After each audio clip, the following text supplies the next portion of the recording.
I know you may have a lot of questions about what's going to be happening here and how you're going to be involved and what's the process. So we only have an hour, and I suggest that rather than ask questions as we go through the presentation, that you save your questions to the end, wherein you can raise your hand by pressing the reaction at the bottom of your screen, and then it gives you an opportunity to raise your hand, like I just raised my hand, which shot me to the beginning of the screen, or to write it in the chat, which is also in the bottom of your screen under chat, where you can just write the answer and we'll pick it up at the end of the presentation. I think that will make it easiest for everybody so that we can get through our presentation and then entertain your questions afterwards.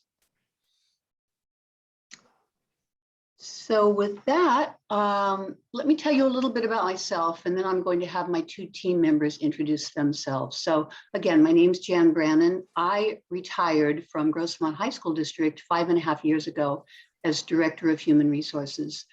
I retired though after 30 years of service in San Diego County school districts. And again, I know many of you, I've worked with many of you, and I'm just really glad to be back doing work for Grossmont. The job descriptions at Grossmont were last revised in 2005. I was there for that, for the last class and comp study. I know some of the jobs have been revised along the way, but the vast majority of them have not. And they are in need of that because a lot has changed in that 17-year period. And so our first task is to revise the job descriptions before we head into the wage and salary survey, which will be the last phase. So a little bit about me, and I'm gonna turn it over to Rick Labib Wood. Can you tell us a little bit about yourself, Rick? Hi, welcome. See all of you here today. Thank you for your interest and your participation. My name is Rick Labib Wood, and I retired from the San Dieguito Union High School District in 2014. I started working there in 1993 and then retired about 21 years later. And I'm quite familiar with this kind of work. We did a couple of classification studies while I was there and had some consultants helping us with that. I also used to do class and compensation work for the General County of Riverside, California. We had 10,000 employees that worked for the county at that time, and I was a supervising analyst for the classification and compensation division. And then prior to that, I had worked for the State of Hawaii Personnel Department for 12 years, starting out there with classification and compensation. So I've been doing this kind of work generally for the past 30+ years, as Jan has said for her. So we look forward to working with all of you. Grossmont actually attended, I had a son that attended Grossmont High School, Santana High School for a little while until we moved elsewhere in the county. So I am a little bit familiar with East County, and I think you guys have a lot of good things going on out there. We look forward to seeing you during the study. Ross? Hello, everyone. My name is Ross Hessler, and I'm a recent addition to the team, but now it's been 2 years or so. Prior to that, I was 20 years at Fountain Valley School District as their HR director, and then another 10+ years in a couple other different school districts in Orange County, LA County, and San Diego County as an analyst. And happy to join the EH&A team a couple of years ago, as I said, and looking forward to working with you all. Thanks, Russ and Rick. We think it's important for you all to know that all three of us are former HR administrators in our respective school districts. We've all been through class and comp studies in the school districts where we served as directors. And so we bring that experience to the table. We're not outsiders coming in to try to tell your school district how to write your job descriptions or conduct your salary surveys. We've actually all been, we've all worked in these kinds of studies. And we laugh amongst ourselves and say that amongst the three of us, we have 100 years of experience in class and comp work. So With that, I'm going to share my screen and show you, we're going to show you a PowerPoint presentation.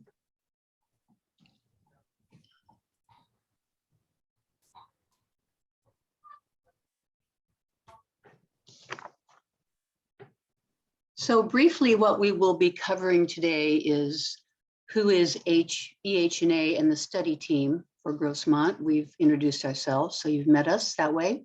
We're going to go over the scope of the study, what the study will not do, what is the steering committee, when and what are the study phases, some key terms when it comes to classification and compensation. The study phases 1, 2, 3, we're going to break those down for you with dates and job families. And then phase 4, which is the wage survey process. And then we're going to open it up to questions and answers. So we've told you a little bit about the company we work for, Eric Hall and Associates. Told you it's based in Carlsbad. We've become, just this year, we've become part of a much larger consulting firm, a nationwide consulting firm, actually, MGT Consulting, which brings us many more resources than we had in the past. So, so even though we still keep the name Eric Hall and Associates or EH&A, we're now part of a larger company. And we've told you about ourselves and the many years of experience we've had, and all of the school districts are listed here that we have worked with in our 90 to 100 years of experience.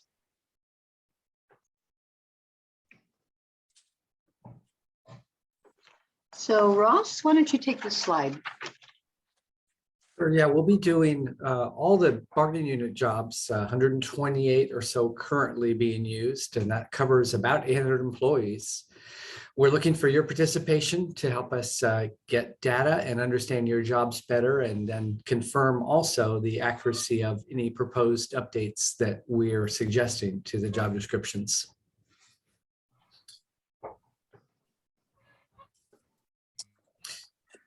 And in the process, over the next 3 phases, really 3 semesters or 3.5 years, we look at your current duties, responsibilities, tasks.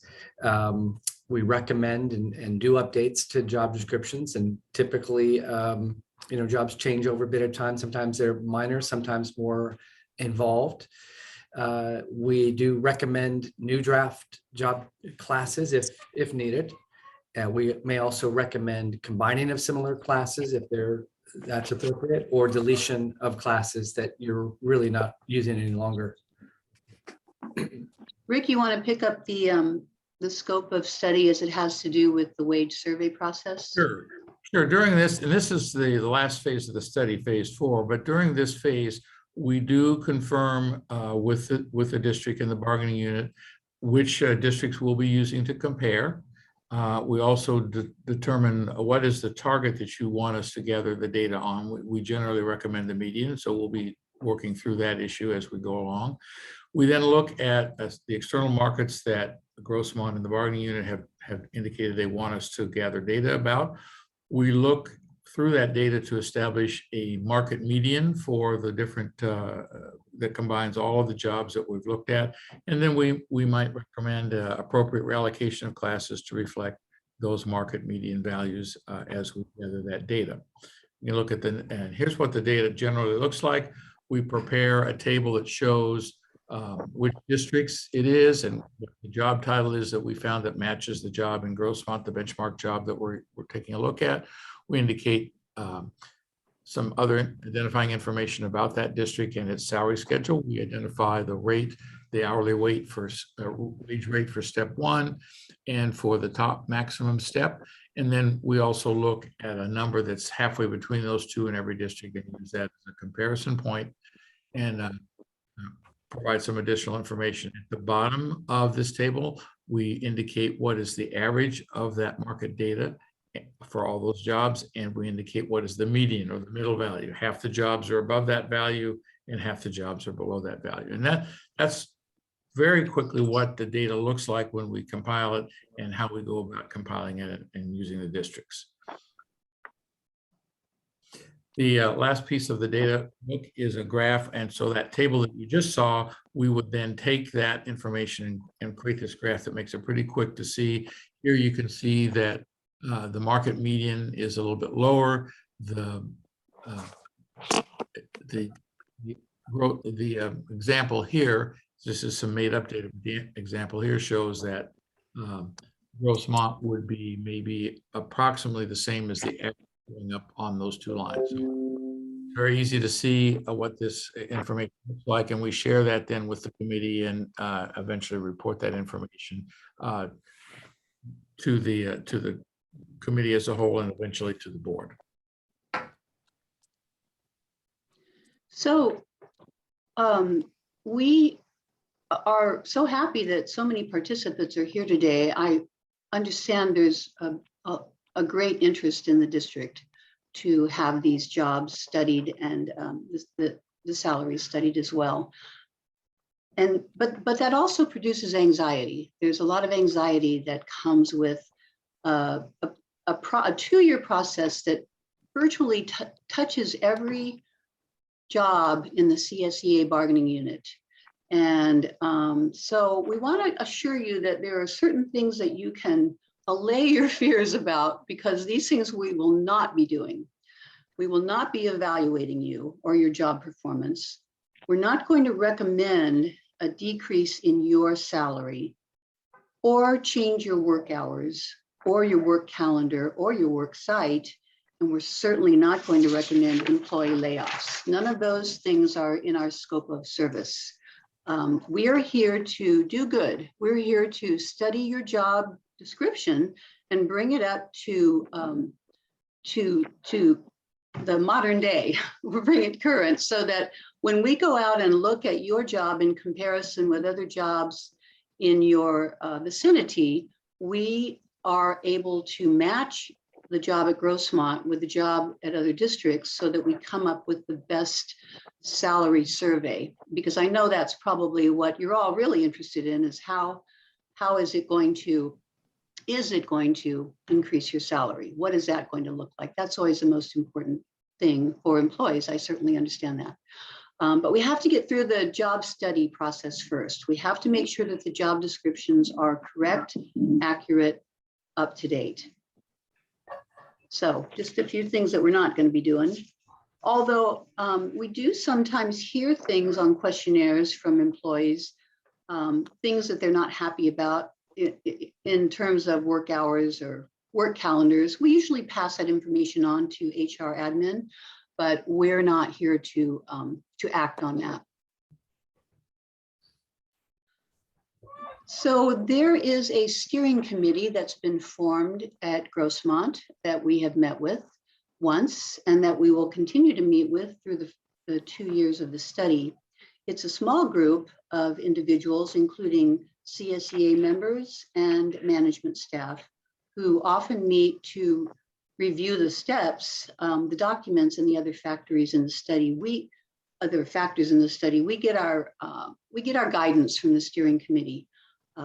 They steer us through the process by helping us to make the study work. And they also have the first look at any work that we produce. They get to see the job descriptions first. They get to see the salary surveys first. So it's a small committee, again, of equal numbers of CSEA members and management team members. And the 3 of us will also be attending all of those steering committee meetings. Ross, you want to take this one?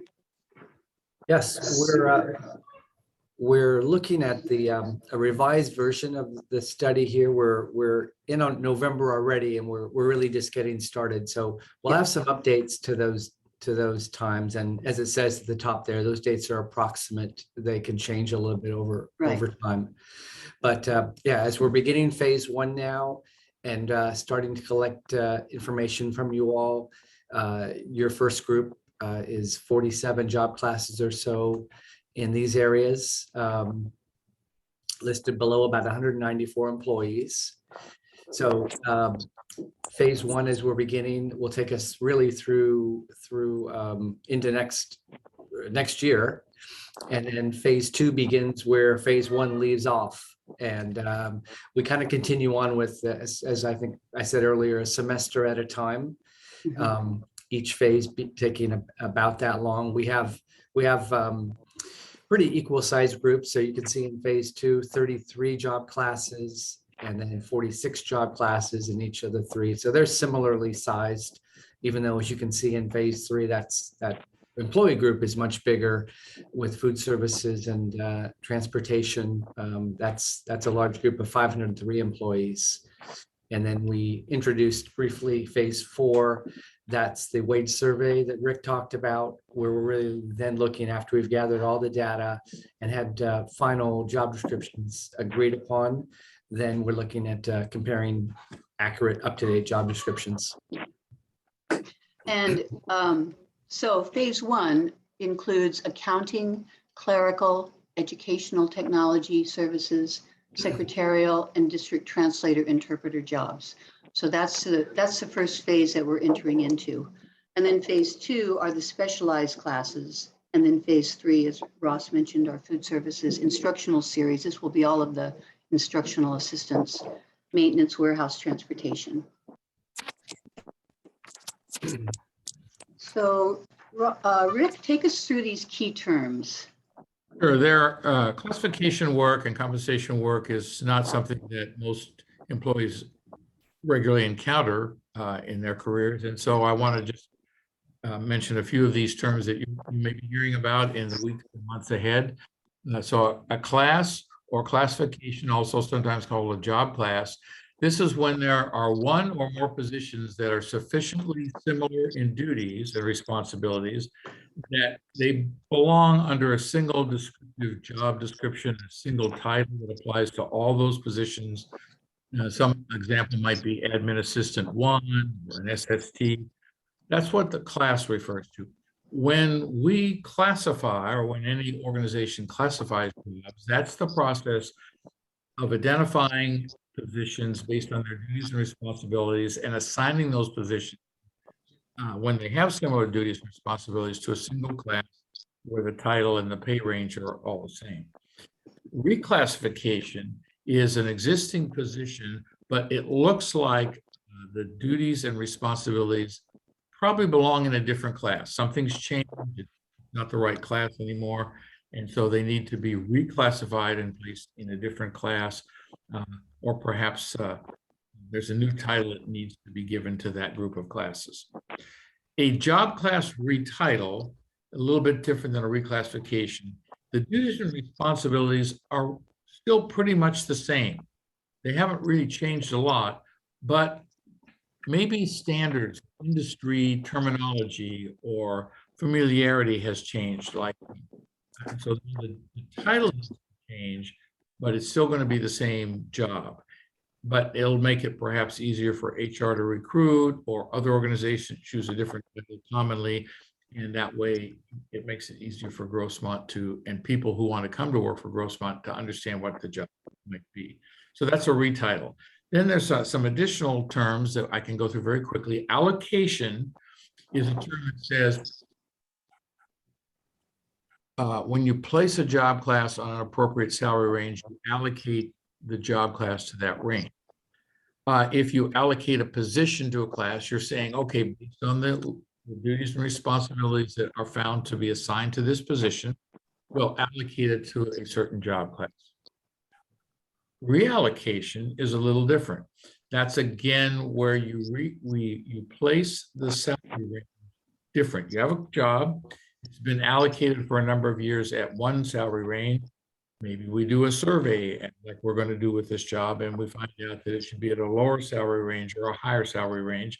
Then the recommendation would be to reallocate that class and all the positions in the class to that new salary range.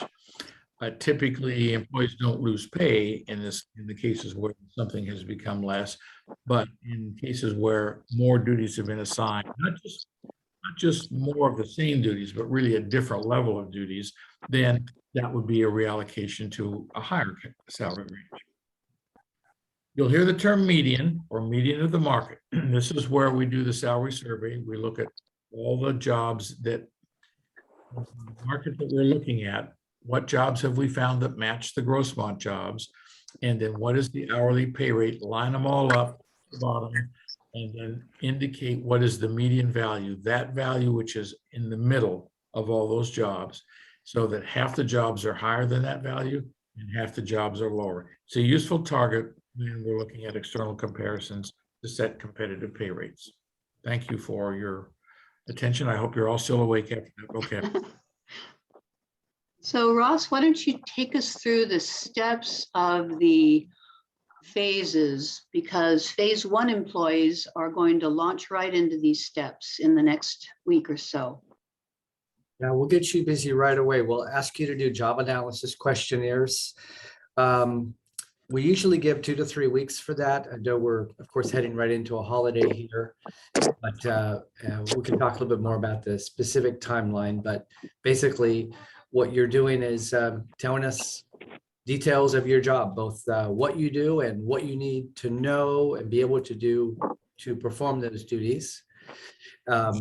We'll take that information from you and review and adjust your current job descriptions based on that input.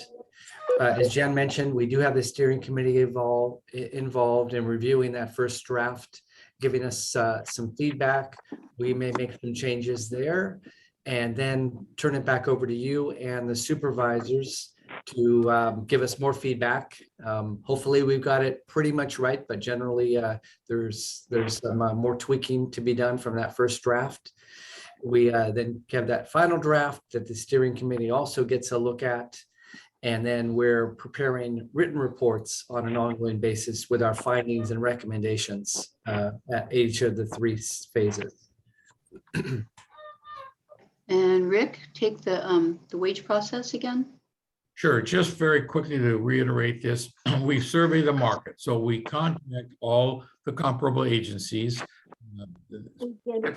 8 is a comparable number of districts, but we identify jobs in each of those districts that are comparable, very similar to jobs, match up well with the jobs at Grossmont. We gather the relevant wage data about those 50 benchmark jobs. We calculate the market median for that particular job, each job in your job. We take a look at the kind of pay relationships going on in the market, and then we recommend adjustments where it might be appropriate based on that market data that's been collected.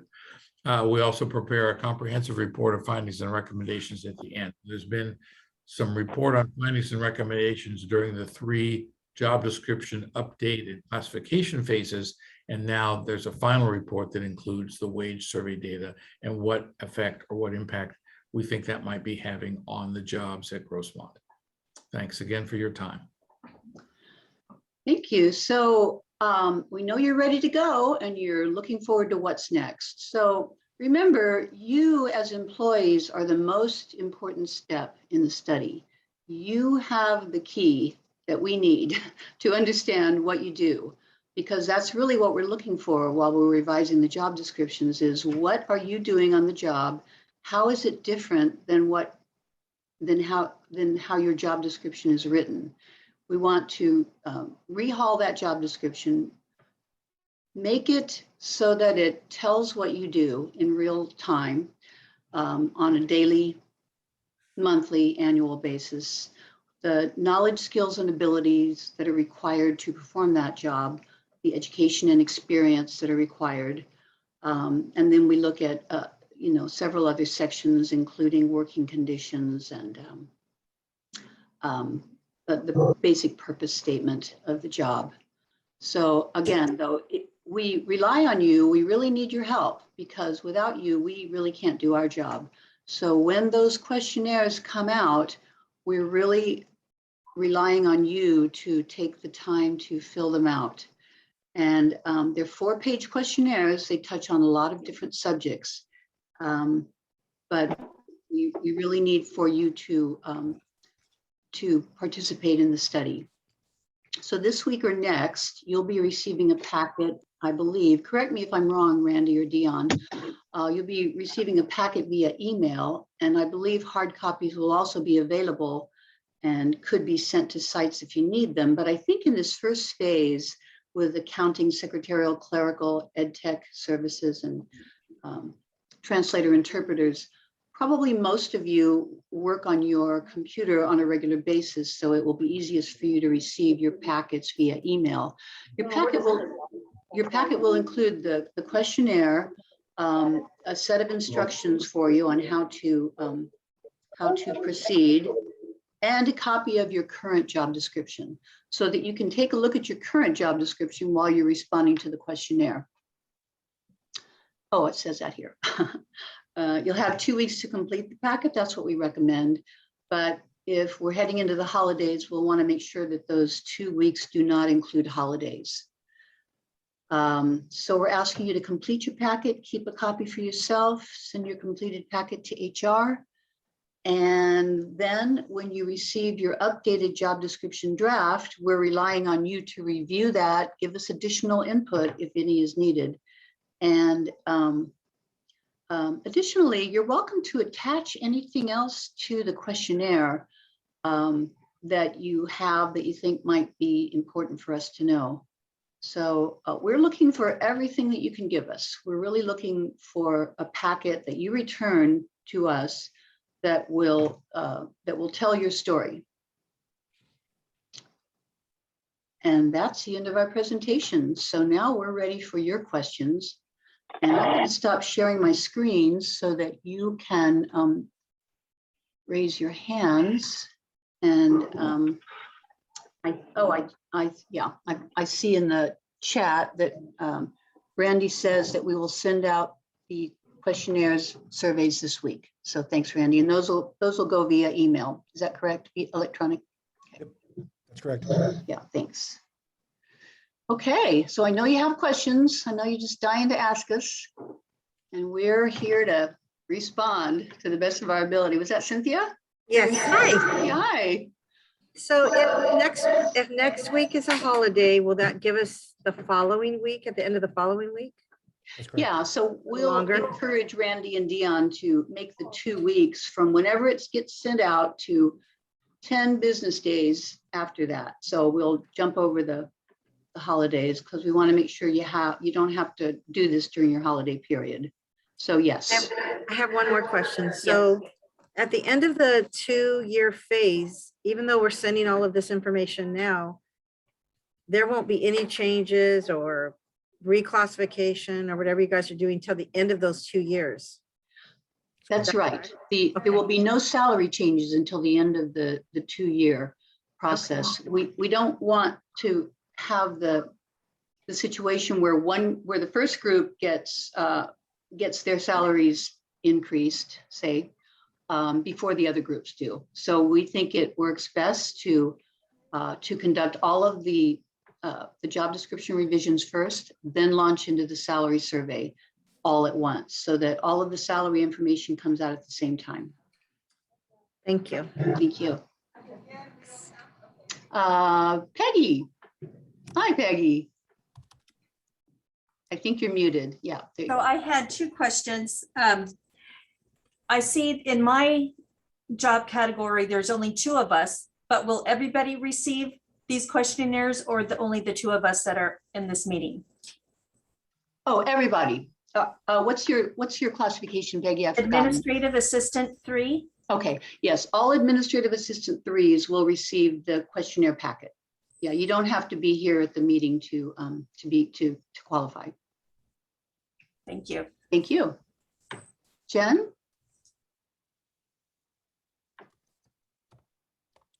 Hi. Hi. I'd just like to ask if the intention for me this year was, I was intending to go ahead and request a reclassification for this year. So are you saying that we shouldn't be requesting a reclassification during this analysis? Yes, we recommend that the district suspends reclassification requests during the time of the study, because that's what we're doing, is studying your jobs.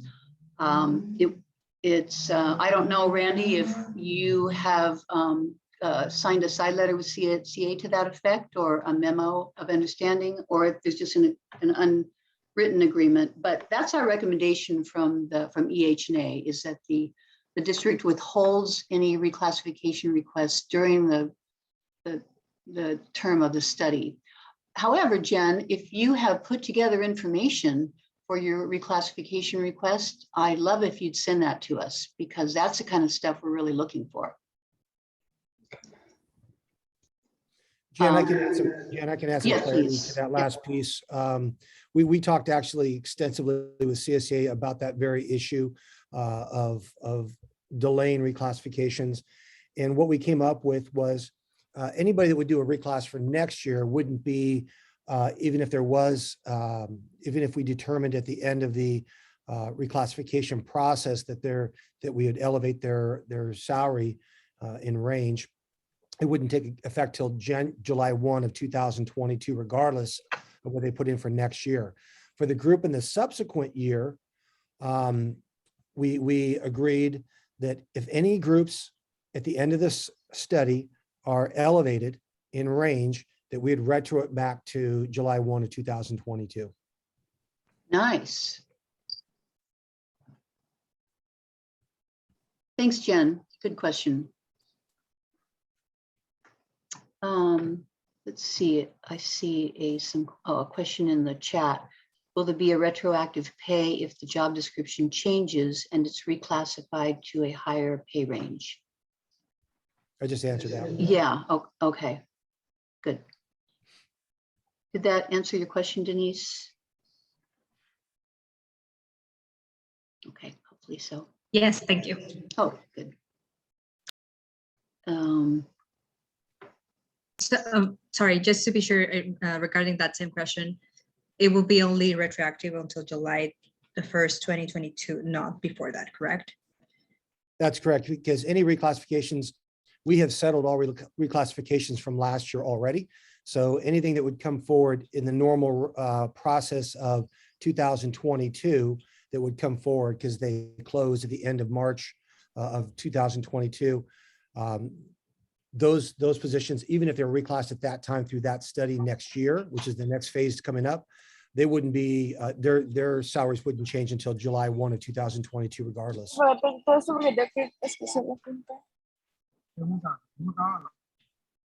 Okay. Thank you. Did that answer your question, Denise? Yes, it did. Thank you. Great, thanks. Let's see, I had asked to look at my title in 2016. Will that be retro from 2016? I can handle that with Flora offline. Okay.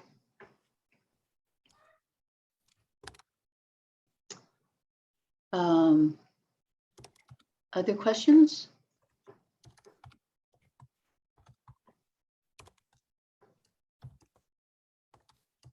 So regarding the allocation and reallocation of the process, it will happen, you were saying, just by the end of phase 4, it would not happen like automatically by the end of each phase revision, correct? That's correct. We're not even studying the salaries until the 4th phase. In the first 3 phases, we're only studying the job descriptions themselves. But all results will just happen after phase 4, correct? Yes. Okay. And remember, the all results are still subject to negotiations. Okay. Thank you. Thank you. Would you be willing to go ahead and release the 8 comparable school districts so that we can also target that when we go ahead and try to paint the picture for you as to how our position stacks up to comparable schools, just so that we're all on the same page? Jen, when you say target that, what did you mean by that? Well, if we were to go ahead and try to paint the picture or give you the story of our position, I'd like to be able to use the same data that you're looking at for comparable schools. If I were to pull up comparable schools and I find that, you know what, I really don't have a case because the comparable schools that you're comparing, you know, put me right in the spot that I'm supposed to be. One, that gives me peace of mind in the sense that I'm, right where I'm supposed to be, and maybe this is not something for me to pursue. But the second thing too is at least, I don't know, it gives me a packet to present to you that is kind of within target of what you're looking for. Okay. I'm not sure that we've exactly identified the districts yet. I think that there's a good sense that we've we're not identifying the districts, you all are, or when I say you all, I mean the steering committee is. But I think there's a good sense of 6 districts that have been identified, Randy, but the other 2 maybe not so much. But remember, Jen, we won't even be comparing the job descriptions with those 6 to 8 other districts until a year and a half from now. And we don't want you to be looking at what we don't want you, we really want for the job description review, we really want it to come from you. We don't want you to use language that they use in other school districts to identify what you do. It's important to the process that you tell us what you do. But I still understand that you'd like to have some sense of what those other districts are. Randy, I don't know if you feel comfortable releasing those, at least 6 districts. We're pretty consistent of who we've Yeah, compared. I think you're right. I'm putting them in the chat right now, so give me a Okay. second. Yeah. Could I Yeah. also add one thing that really when I think you used the term, building your case is built by describing what you do and us understanding what you do. We don't want you, and you shouldn't feel the need to justify salary information because that again comes down the road. And secondly, is based on just comparing more or less subjectively what jobs pay. So we do that work for you. And the preliminary work is having good matches for your jobs to other districts' jobs. And that does lead into a little bit of what I see Daniel asked in the chat as well. You've got a kind of a long question there, but when you're asking about what criteria will positions be compared to, and then you've got some explanation there. But yeah, we understand that there are times where we need to look closely and make sure we're talking about the same job and we understand the jobs well. And that's why sometimes we do recommend title changes and we do delve closely into the job duties to make sure we're recommending a change where once needed. A job within a class may have evolved differently over a period of time and require a different job title. Reclassification may be required. And then secondly, that when we're comparing jobs outside, that we're looking at the details of really what the job duties are. But so coming back to that original question, we don't expect you to build a salary case. We expect you to build a good case for if you're looking in that direction for your job has changed over time and providing examples of that if that's the case. Yeah, I hadn't seen Daniel's And question. may I say, we're well aware that job titles are not sufficient comparison. Mhm. Right. It might be a quick way to identify, oh, maybe this job is a similar title. Is it really similar? And then we're starting to read the job description from the other district, and we may be contacting that other district to confirm what's going on to make sure we have a good understanding and that the match is a reasonable match. But we need to know what you do before we can do that. Mhm. Still, Jen, I think your question was really reasonable to ask what districts are we going to be comparing to? And Randy has put the 6 districts that have been identified in the chat. So There's actually, there's 1, 2, 3, 4, there's usually between 6 or 7. 5, 6, yeah. And there's a question from Kim Sousa, Randy. You might be the one to answer that. She says, just so I'm clear, were those who submitted for reclass last year pushed into this study instead? And would the retro still go back to 7/1/22 should a salary adjustment be determined? Not exactly sure what Kim means by that. We've closed out our reclass from last year with CSEA in the district. So any reclasses we have moving forward are going to be lumped into this study. And any retros moving forward, any salary adjustments moving forward would be retro to 7/1/22 moving forward in this study. So Randy, when you say those were closed out last year, should we look to CSCA for an explanation of what happened there? Because I didn't receive anything. Yes. Okay, thanks. And David asked a very good question, which is what happens if additional duties are added between the end of this phase and the end of phase 4? So Rick, you want to take that one? Well, sure. If you remember that as we go through each phase, part of the regular process is once a draft has been developed from the input of people in the job class, you will receive a copy of the recommendation of what the job class is going to evolve to. So you'll have an opportunity to comment on that at the time. Now you have a baseline of what we're going to use when we go out and survey other districts. If you, for some reason, feel your job has changed remarkably in this 6 to 12 months since you turned in your questionnaire, then I think you need to let HR know, and we need to know that that has happened so that we can take that into account. But if you've given us a good, accurate job description and nothing has significantly changed, you're in good shape. She's If for listening some on reason- her phone while she's trying. If for some reason it has changed dramatically from the draft that you made comments on, and then you got a final draft, we need to know that. Yeah, good And answer. so does HR, because HR may be a little concerned about what's going on. That your job is suddenly in 6 or 12 months become very different than what it was. Yeah, I agree. Mhm.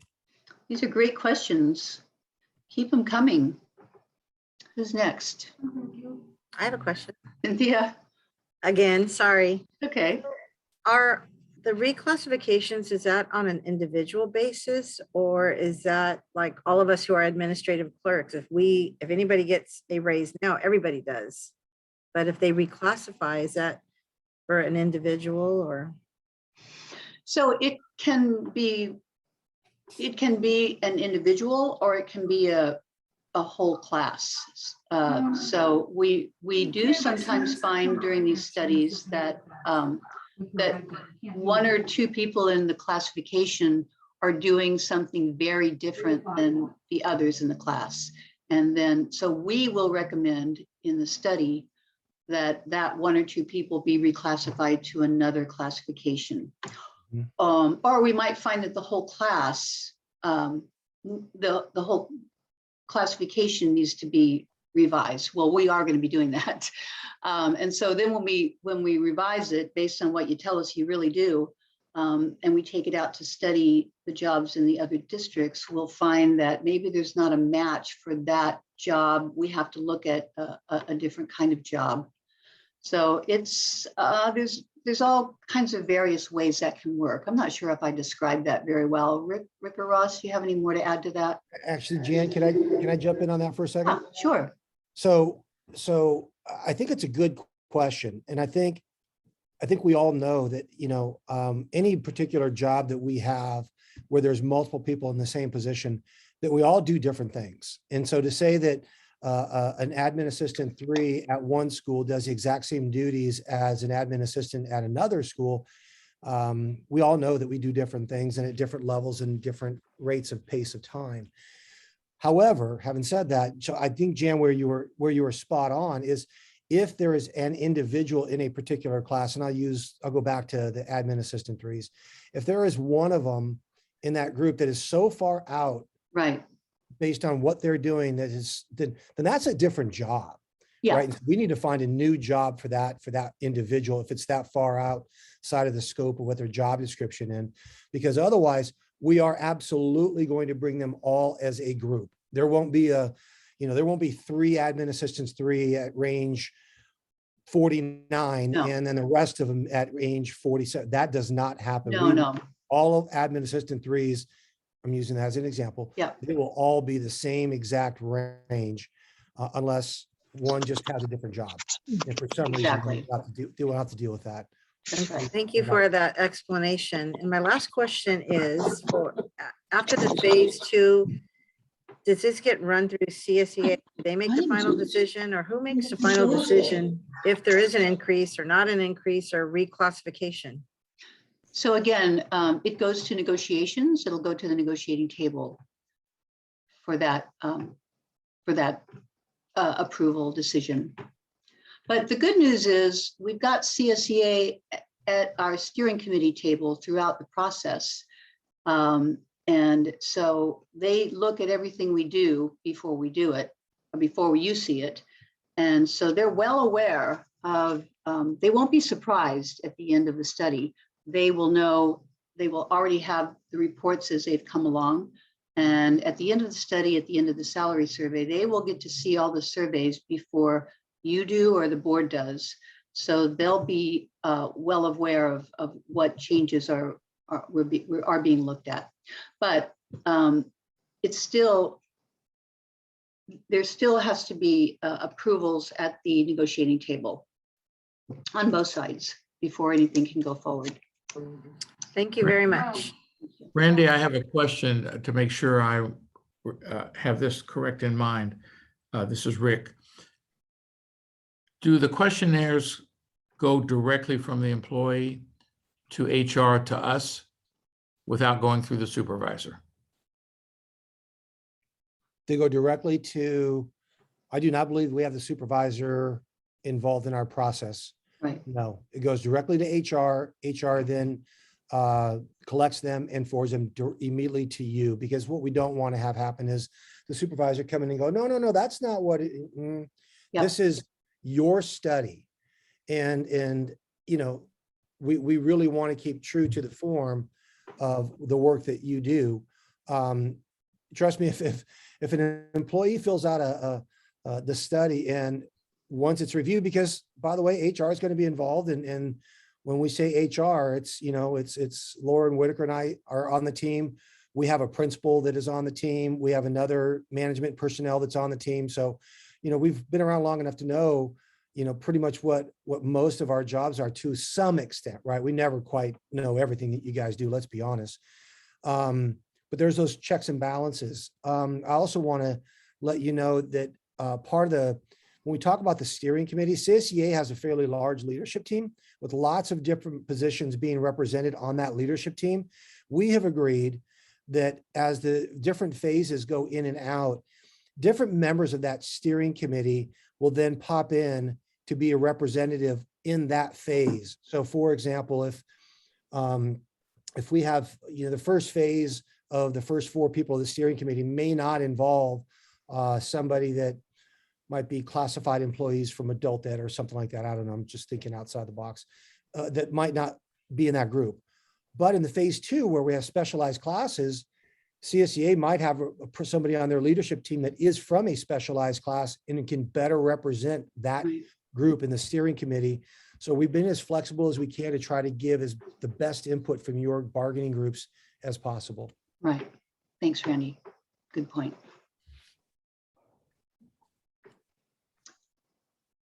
Well, we were hoping to finish up at 4 o'clock, and it looks like we might hit that right on the head. Any other questions from the group? And please don't hesitate to reach out to me and HR. I'm kind of heading it up from an HR perspective. You're sending these to Dion Stroop here in our HR department. If you need a hard copy or if you need assistance getting this and you're having trouble, please reach out to us and we'll help clear those hurdles for you. We want everybody to participate in this really important study and help to make sure that we are as up to date as possible on all of our classified jobs. There's another question from Jen. Can you comment on if a person has had a past denial for a reclass request, how may that help or hurt this process?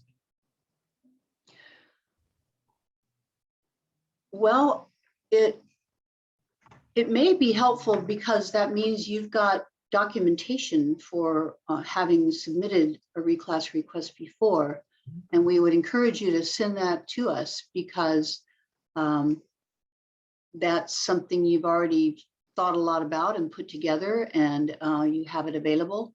And we would certainly want to see what that says. So I think it would be helpful that way. I don't see how it could hurt you. I don't have any idea about this situation, Jen, but we're kind of starting anew here. So we're studying, of course, all of the jobs, all of the CSEA jobs. And this is your opportunity to give us everything you've got on your job, so that we can fully understand what the job does. Should you be reclassified to another classification? Or does your job description just need to be augmented to include duties you are doing that aren't in your job description? There's a lot of variables there. So I hope that answers your question. I hope that I hope that you feel good about this study and good things come out of it for you. Did we address the question that says, will other school districts be considered besides the ones that GUHSD traditionally uses? And then there's an example of a job that isn't maybe found much. So if we haven't answered that, I think one way to address that is you are represented on the steering committee through the members of the steering committee, and you might want to bring that question up to them so that the steering committee then can bring that up as part of the steering committee's process for establishing the comparison districts.